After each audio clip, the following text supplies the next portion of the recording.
హైదరాబాద్ లో అక్రమ ధనంపై ఐటీ అధికారుల నిఘా కొనసాగుతోంది. నగరానికి చెందిన ఓ క్యాబ్ డ్రైవర్ ఖాతాలో 7 కోట్ల రూపాయలు డిపాజిట్ అయినట్టు గుర్తించారు అధికారులు.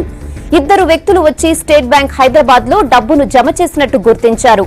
నోట్ల రద్దు తర్వాత పాత 500, 1000 రూపాయల నోట్లు డిపాజిట్ చేసినట్టు అధికారులు చెబుతున్నారు. అకౌంట్ లో డబ్బులు డిపాజిట్ అయిన వెంటనే బులియన్ ట్రేడర్ అకౌంట్ కు మళ్లించారు. దీంతో అనుమానం వచ్చిన ఐటీ అధికారులు ఎన్ఫోర్స్మెంట్ డైరెక్టరేట్ అధికారులకు ఇన్ఫర్మేషన్ ఇచ్చారు. 2 శాఖల అధికారులు జాయింట్ గా విచారణ చేశారు. డబ్బు డిపాజిట్ చేయడానికి బ్యాంక్ వచ్చిన 2 వ్యక్తులతో పాటు క్యాబ్ డ్రైవర్ ను కూడా అధికారులు అదుపులోకి తీసుకున్నారు. అయితే ప్రధానమంత్రి గరీబ్ కళ్యాణ్ యోజన ప్రకారం ట్యాక్స్ కడతానని క్యాబ్ డ్రైవర్ చెప్పినట్టు తెలుస్తోంది.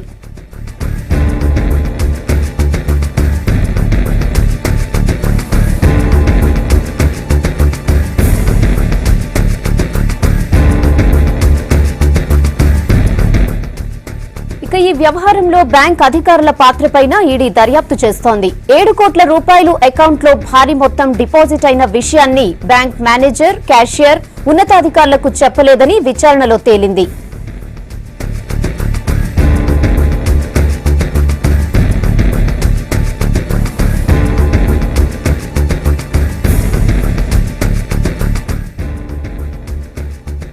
హైదరాబాద్ లో అక్రమ ధనంపై ఐటీ అధికారుల నిఘా కొనసాగుతోంది. నగరానికి చెందిన ఓ క్యాబ్ డ్రైవర్ ఖాతాలో 7 కోట్ల రూపాయలు డిపాజిట్ అయినట్టు గుర్తించారు అధికారులు.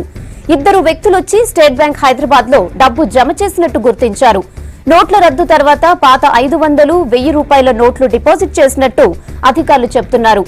అకౌంట్ లో డబ్బు డిపాజిట్ అయిన వెంటనే బులియన్ ట్రేడర్ అకౌంట్ కు మళ్లించారు. దీంతో అనుమానం వచ్చిన ఐటీ అధికారులు ఎన్ఫోర్స్మెంట్ డైరెక్టరేట్ అధికారులకు ఇన్ఫర్మేషన్ ఇచ్చారు.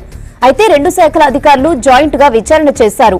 డబ్బు డిపాజిట్ చేయడానికి బ్యాంక్ వచ్చిన 2 వ్యక్తులతో పాటు క్యాబ్ డ్రైవర్ ను కూడా అధికారులు అదుపులోకి తీసుకున్నారు.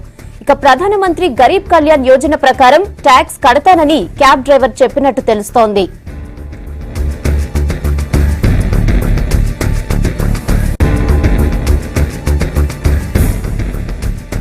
ఇక ఈ వ్యవహారంలో బ్యాంక్ అధికారుల పాత్రపైన ఈడీ దర్యాప్తు చేస్తోంది. 7 కోట్ల రూపాయలు అకౌంట్ లో భారీ మొత్తం డిపాజిట్ అయిన విషయాన్ని బ్యాంక్ మేనేజర్ కానీ, క్యాషియర్ కానీ ఉన్నతాధికారులకు చెప్పలేదని విచారణలో తేలింది.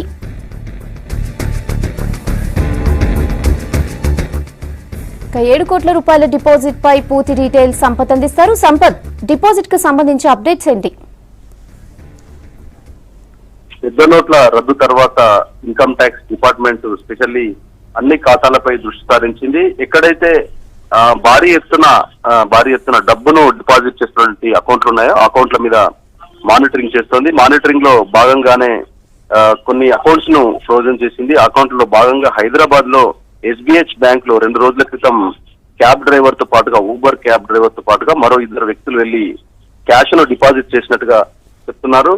అయితే ఇన్కమ్ ట్యాక్స్ అధికారులు ముందుగా సమాచారం అందుకున్న తర్వాత నేరుగా ఇన్కమ్ ట్యాక్స్ అధికారులతో పాటుగా ఎన్ఫోర్స్మెంట్ డైరెక్టరేట్ అధికారులకు సమాచారం ఇచ్చారు. ఎందుకంటే భారీగా డబ్బు లావాదేవీలు జరిగినప్పుడు కానీ, అకౌంట్లలో డబ్బులు వేసినప్పుడు ఫ్రీజింగ్ చేయడానికి నోటీసులు ఇవ్వడం కానీ, లేదంటే తదుపరి చర్యలు తీసుకోవడానికి ఎన్ఫోర్స్మెంట్ డైరెక్టరేట్ సహకారం అవసరం ఉంటుంది. కాబట్టి ఇన్కమ్ ట్యాక్స్ అధికారులు సాధారణంగా రైడ్స్ మాత్రమే నిర్వహిస్తారు. అయితే ఇది అకౌంట్ లో డిపాజిట్ అయిన పని కాబట్టి ED and income tax department joint గా ఆపరేట్ చేశారు. అయితే దీంట్లో SBH బ్యాంక్ సంబంధించిన మేనేజర్లు కానీ, లేదంటే వాళ్ళ సిబ్బంది కానీ ఎలాంటి సమాధానం ఇవ్వలేదు. తమకు అసంతృప్తికరమైనటువంటి సమాధానాలు ఇచ్చారని వాళ్ళు చెప్తున్నారు. డబ్బు వచ్చినప్పుడు డిపాజిట్ చేయడానికి మాకు ఆదేశాలు ఉన్నాయి. అయితే డిపాజిట్ చేశాం, దానికి సంబంధించి ఖాతాదారుల దగ్గర నుంచి మిగతా సమాచారాన్ని సేకరించాలని చెప్పడం జరిగింది. దీంతో కొంత గందరగోళంలో పడింది. మొత్తానికి ప్రస్తుతం అయితే 7 కోట్ల రూపాయలు డిపాజిట్ అయినటువంటి SBH బ్యాంక్ సంబంధించినటువంటి అకౌంట్ ను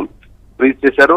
ఆ డబ్బులు ఎక్కడి నుంచి వచ్చాయి, సోర్స్ ఆఫ్ ఇన్కమ్ ఏంటనే విషయం పైన ఆరా తీస్తున్నారు. దీంట్లో మరో విషయం ఏంటంటే ఈ డబ్బు 7 క్యాబ్ డ్రైవర్ అకౌంట్ లో డిపాజిట్ అయిన వెంటనే ఆ డబ్బును బులియన్ ట్రేడ్ మార్కెట్ సంబంధించిన కొనుగోలులో దాన్ని ట్రాన్స్ఫర్ చేసినట్టుగా ఫైండ్ అవుట్ చేశారు. ఆ ఖాతాలు కూడా ఎవరి పేరు అయిన విషయాన్ని ఆరాధిస్తున్నారు. దాంతో పాటు కొంత బంగారాన్ని కూడా పర్చేజ్ చేసినట్టుగా తెలుస్తుంది. అయితే ఒక సాధారణంగా ఉన్నటువంటి ఒక క్యాబ్ డ్రైవర్ అంత డబ్బు ఇచ్చినప్పుడు బ్యాంకర్స్ ఖచ్చితంగా కొన్ని వివరాలు అడగాల్సి ఉంటుంది. డబ్బు డిపాజిట్ చేయడానికి ముందు ఒకవేళ తమ డబ్బు డిపాజిట్ చేయడానికి అలో చేసినప్పటికీ తమ వ్యక్తిగత సమాచారాన్ని తీసుకోవాల్సి ఉంటుంది. అకౌంట్ హోల్డర్ సంబంధించినటువంటి ఇన్ఫర్మేషన్ మొత్తం తీసుకోవాల్సి ఉంటుంది. తమకు సంబంధించిన వ్యక్తిగత ఇన్ఫర్మేషన్ అట్లాగే ఇన్కమ్ సంబంధించినటువంటి ఏదైనా డాక్యుమెంట్స్ ఉన్నా సబ్మిట్ చేయాల్సి ఉంటుంది. కానీ బ్యాంక్ అధికారులు మాత్రం ఇన్కమ్ ట్యాక్స్ అధికారులకు ఎలాంటి సమాచారం ఇవ్వడం లేదనేది ఇన్కమ్ ట్యాక్స్ సోర్సెస్ చెప్తున్నాయి. చూడాలి, అంటే దీనికి ఈ ఊబర్ క్యాబ్ డ్రైవర్ తో పాటుగా మరో 2 వ్యక్తులు ఆ సీసీ కెమెరా ఫుటేజ్ లో ఫైండ్ అవుట్ అయ్యారు కాబట్టి దాంట్లో ఒక ఊబర్ క్యాబ్ డ్రైవర్ ని మాత్రం అదుపులో తీసుకున్నారు. తను ఇచ్చినటువంటి సమాచారాన్ని బేస్ చేసుకొని రైడ్స్ కొనసాగిస్తున్నామని చెప్తున్నారు. ఉన్న డబ్బంతా ఒకవేళ ఖాతాలో ఉండి ఫ్రీజ్ చేసేవాళ్ళు, కానీ బులియన్ మార్కెట్ అట్లాగే బులియన్ మార్కెట్ ట్రాన్స్ఫర్ అయింది కాబట్టి డబ్బు మొత్తం కూడా ట్రాన్స్ఫర్ కి ఎట్లా ట్రాన్స్ఫర్ చేశారు, దానికి సహకరించిన వాళ్ళు ఎవరైనా బిగ్ షాట్ సంబంధించి హైదరాబాద్ లో ఉన్నటువంటి ధనిక సంపన్న వర్గాలకు సంబంధించిన డబ్బా అనే విషయం పైన ఐటీ అధికారులు ప్రస్తుతం అయితే ఎంక్వైరీ చేస్తున్నారు.